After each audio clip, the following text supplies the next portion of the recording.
least consulted you, then like, did the recording just start? I just saw that. Man, I just realized that. Oh man, I just realized that now. I'm like, oh my gosh, this whole It's time okay. we've been recording. Oh, It's okay. We can do another recording sometime. It's no problem. no, it's all good. But like you mentioned before, that kid just showed up in your class yeah, and you didn't know anything about it. They didn't even tell you about it. If they had at least consulted you, you would have been able to at least prepare for that kid. And it seems like they had already told the parents their level without even really talking to the teachers and knowing that kid's level. Like, how do you know the kid's level without even discussing it with the kid's actual teacher? I mean, it's unbelievable. It's unbelievable. Like, your in your experience, do you think that the schooling system is actually something that's going to get better, or do you think that we're still going to sort of engage in this, where it's kind of like trial and error? I mean, I guess they would like trying to trial the kid and see and appease the parents at the same time. But it seems like it's not just happening in my case. It's happened with you. I know it's happened with other people. So do you think that this is going to continue? Like, this is just the way it's going to be for teachers and for students? Or do you think that somewhere down the line, we're going to find a system that makes it, conducive? yeah, well, if you're talking about China, and I would go as far to say as most Asian countries, I think this kind of thing is going to continue because it's not necessarily an educational thing. It's like a cultural thing, this wanting to please the customer and, this face-saving culture. They're very cautious about telling parents if their kid is at a lower level than other kids and stuff like that. That's not going away. So do I think that aspect is going to get better? No. They may they may develop better curriculums or systems of teaching. They might have better hiring practices. They might better learn how to keep their good teachers. But that whole wanting to save face and not tell the parents that their kid's at a lower level, that's not going anywhere. Yeah, yeah. It's crazy because I experienced the same thing in Thailand. It's exactly what you're saying. It seems like it's across the board in the East, and um, it's crazy because some of the students have a lot of talent. Like, I've bumped into some students that just blow my mind, and then you get this situation. It's like, I'd like to have a class where I just have the students that are like on fire, and to see where the class can go, because Yeah. I end up having to actually slow the class down for certain groups of students just because we leave them behind. Then they stay sitting there like, I don't know what's going on. Yeah. And do you think that it's worthwhile for students to be grouped together, where you have weak students that are in the same class as strong students, where you have to sort of slow down the class so that the weak students can sort of keep up? Or do you think that we should have situations where we just have strong students and accelerate them to Mars? It depends on the gap. If the weaker students, if the gap between the weakest students and the strong students is kind of narrow, I think they can really benefit by being in a class with stronger students because, their peers can help bring them to baseline. You know what I Uh, mean? But yeah. I've had classes where, dude, I'm telling you, a couple kids couldn't even read. And I'm teaching fifth grade English, science, social studies. And if they Oh can't man. read, I mean, they can't even read the questions on my social studies quizzes. You know what I mean? Now, when the gap is that significant, you have to separate them. Yeah. Yeah. Yeah, no, that's a very difficult scenario. Um, and okay, so I know your stance on AI, right? I know that you have um, you know, but certain stance, but I'm wondering, do you think that because I'm finding it difficult to sort of navigate without engaging in AI. Like I find it possible, but I find it that if I do not engage with AI, I myself will fall behind just as a student who's not sort of paying attention to the notes in class or the books, the extra books that they could be learning back home. Do you think that AI is going to be useful or is useful in bringing students up to speed or helping students learn? Or do you think maybe it's not such a good idea to use AI in the schooling system? You probably know how I'm going to answer this. I hesitate to say anything about AI because I'm not an expert. And, there's just been certain categories of technology that I have avoided either on purpose or just kind of by default. But I think AI and education should be completely separate. And I think, well, AI is going to continue. And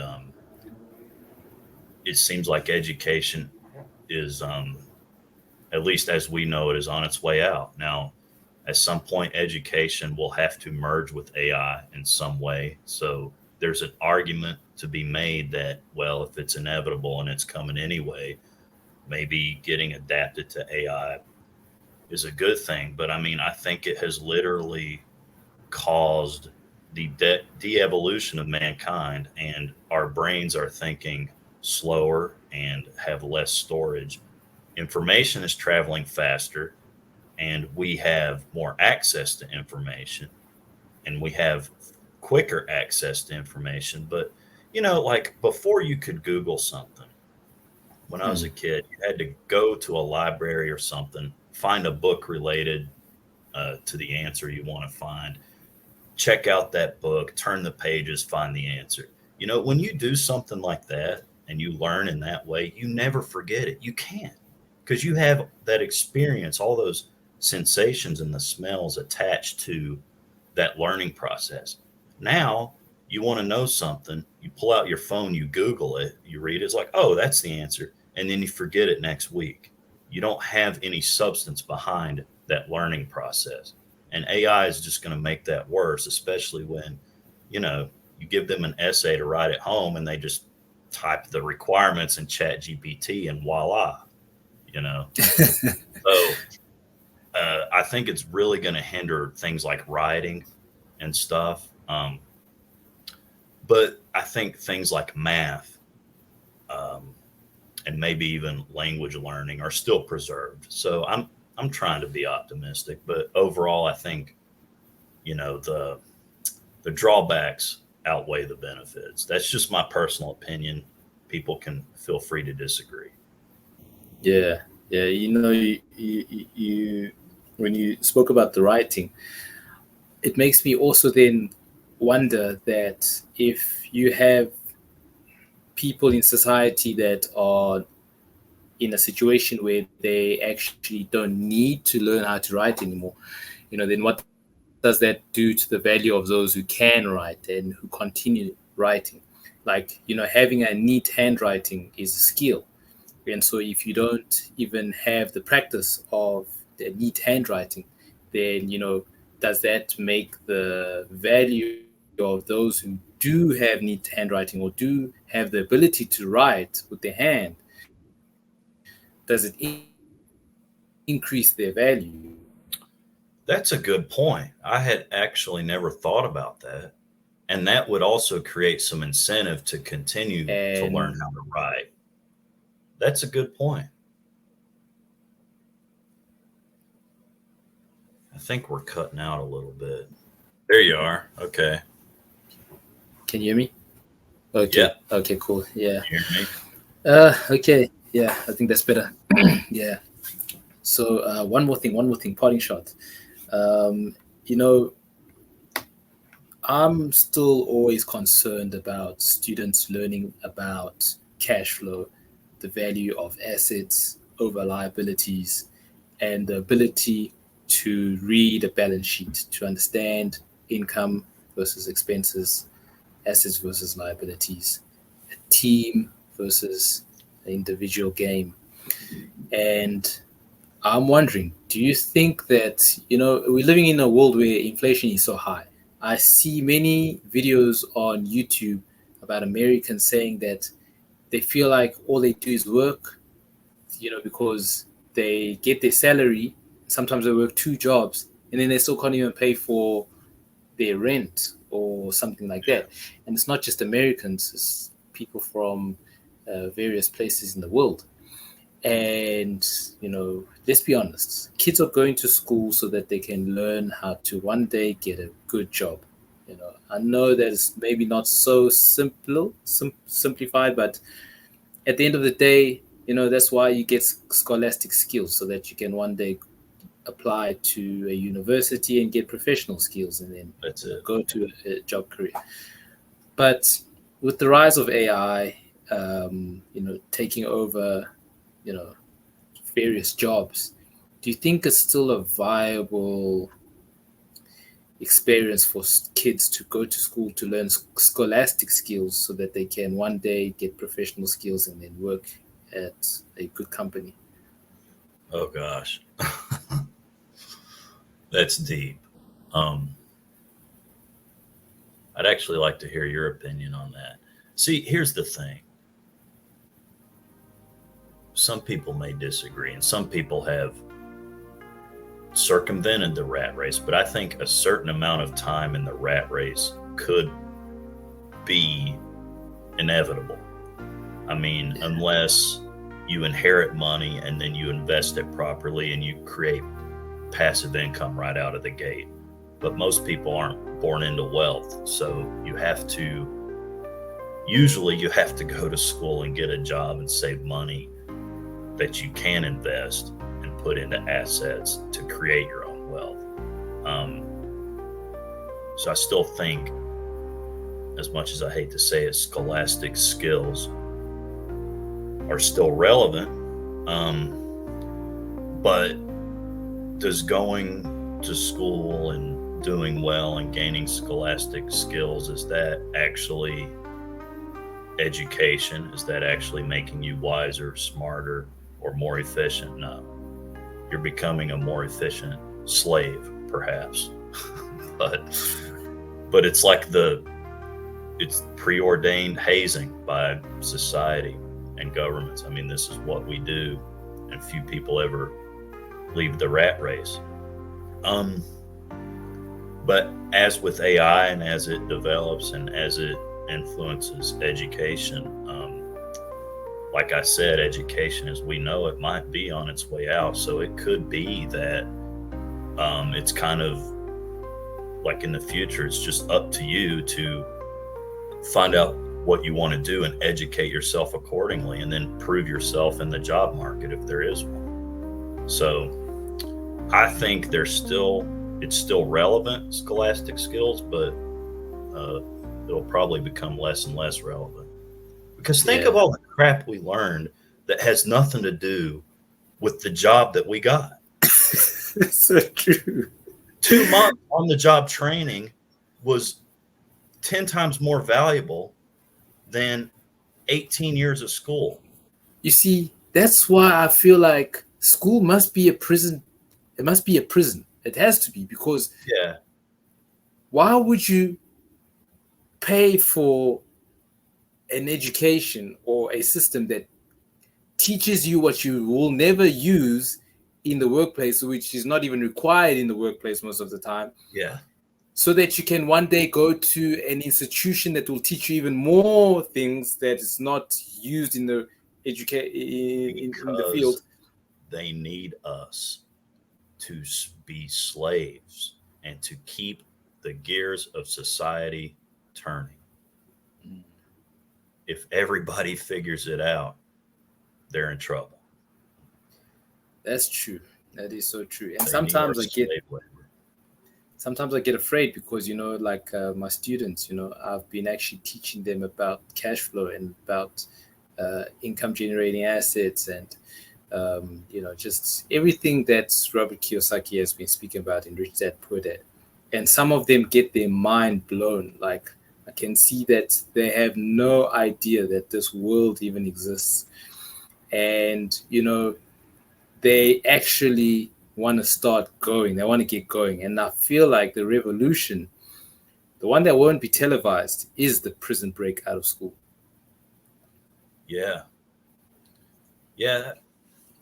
You really are a visionary, man. I think it's awesome what you're doing. And kids need to be taught about this because they can get the most excited about it, Exactly. and that excitement is fuel. That excitement translates into motivation, which translates into action, which translates into, like you said, the ultimate prison break. Yeah. Hey, I'm very excited about it. yeah, this younger generation could free all of us. Exactly. It's them staying in prison is also what's keeping us in prison. Exactly. And the difference with them, and this is what I believe, because Kim Kiyosaki wrote a book, and in that book she said that woman is proven. In fact, the CEO of Coca-Cola said that women are more productive than men. And there's been studies that have proven this in the in the job market. My argument is that, okay, fine, fair enough. They've had a lot of data to sort of prove that and to make that clear. I believe that children are even more productive than us all, because the thing about children is they have more time. They have more time on this planet. And think about how much time they spend in the prison. And every day they are dedicated to that prison. They'll get to that prison early and they'll leave that prison late. And they do this every week and sometimes without even complaining. Right. Now imagine a percentage of that put into learning assets, liabilities, balance sheet, and actually having them generate their own asset while they're in the prison break, so that by the time they get out, they don't even need university. In fact, they don't even desire to have a certificate or a degree, some kind of endorsement to how good of a human being they are. There They you just go. keep banging. And the only thing that gives those certificates or degrees value is just the government saying that it's valuable or that it represents some level of achievement or something, but it's all paper. It doesn't mean anything. And something else about kids, they are not programmed. They haven't had time to be programmed through the system with these inhibitions that us adults have. You know what I mean? So they're willing to Yeah. try anything.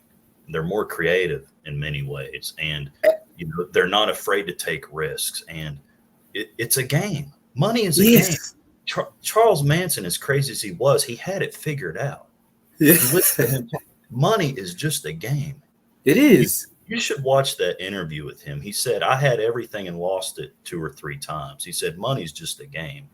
And once you learn the game, it's, it's really kind of a joke. But yet kids, because they don't have those inhibitions, they're much more productive, much more effective.